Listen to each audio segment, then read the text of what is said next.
સ્વાગત છે। શું તમે ગૂગલ પે, ફોન પે કે પેટીએમનો ઉપયોગ કરતા હો છો?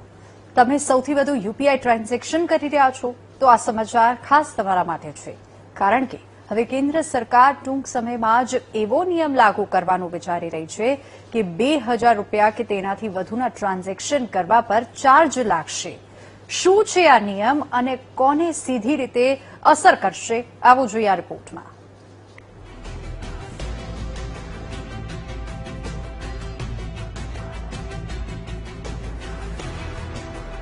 જ્યારથી ફોનમાં Google pay, phone pay, Paytm સહિતના યુપીઆઈ ટ્રાન્ઝેક્શન આવ્યા છે, ત્યારથી લોકો પોતાના વોલેટમાં રોકડ રૂપિયા રાખવાનું ભૂલી ચૂક્યા છે।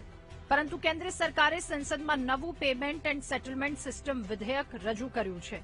આ વિધેયક પાસ થયું તો 2000 રૂપિયાથી વધારેના ટ્રાન્ઝેક્શન પર તમારે ચાર્જ આપવો પડશે, એટલે કે ખિસ્સું ખાલી કરવું પડશે। સરકારના આ નિર્ણય વિશે સાંભળી ઝટકો લાગ્યો ને, પરંતુ ડરી ન જતા, કારણ કે એ ચાર્જ સામાન્ય ગ્રાહકો પાસેથી નહીં લેવામાં આવે, એ માત્ર વ્યવસાય સાથે જોડાયેલો છે, એટલે કે વેપારીઓ પાસેથી આ ચાર્જ વસૂલવામાં આવશે। પરંતુ મુદ્દો અહીં વેપારીઓના હિતનો પણ છે। પહેલા તમે રોકડ લેવડ દેવડ ઓછી થાય, લોકો યુપીઆઈનો સૌથી વધારે ઉપયોગ કરે, તે માટે લોકોને આધુનિક લેવડ દેવડ તરફ વળ્યા।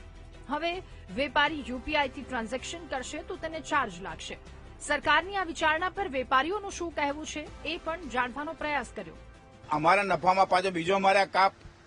અમે આના માટે તો પેલા ક્રેડિટ કાર્ડના મશીનો બધા બંધ કરી દીધા, કારણ કે મશીનનું ભાડું અમારે આપવાનું, મશીનમાં ચાર્જ આપવાનો, ક્રેડિટ કાર્ડનો ચાર્જ અલગ અને ડેબિટ કાર્ડનો ચાર્જ પણ અલગ લાગતો હતો, જેથી અમે કાર્ડ બધા બંધ કરી દીધા લેવાના। ભાઈ યુપીઆઈ આપો કાં તો કેશ આપો, તો કસ્ટમર આનાથી ટેવાઈ ગયા છે। તો આ વસ્તુ એકચ્યુઅલી સદંતર ખોટી છે।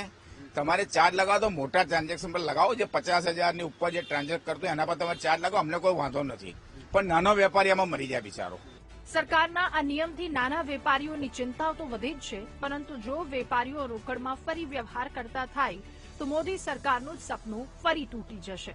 એવો એમનું બિલ આવવાની તૈયારી છે, પણ આના આવવાથી નાના વેપારીઓને નુકસાન જશે। આનો સરકાર લાવવાનો એક જ હેતુ હતો કે બેંકોને આના લીધે નુકસાન જતું હતું। બેંકો પાસે ઘણી બધી ઇન્કમ છે, બેંકો કરોડો અબજો રૂપિયા ધીરધારમાં આપે છે, એમના વ્યાજની એમને ઘણી બધી આવક છે। આટલી નિઃશુલ્ક વસ્તુ માટે બેંકોએ સરકારને ના કહેવું જોઈએ અને સરકારે પણ બેંકોની વાત ના માનવી જોઈએ। મારું એવું માનવું છે કે બેંકોને નુકસાન જાય છે, એટલા માટે બેંકોએ આગ્રહ કર્યો છે કે આ યુપીઆઈ સિસ્ટમે એમડીઆર એક્ટ પાછો લાવો।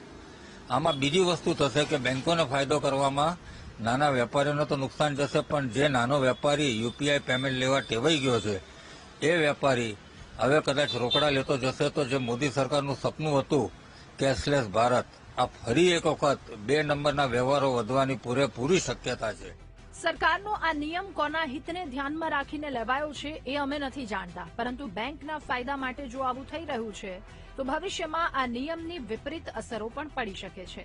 કેમેરામેન કિશોર ક્ષીરસાગર સાથે માનુ ચાવડા, વીટીવી ન્યૂઝ।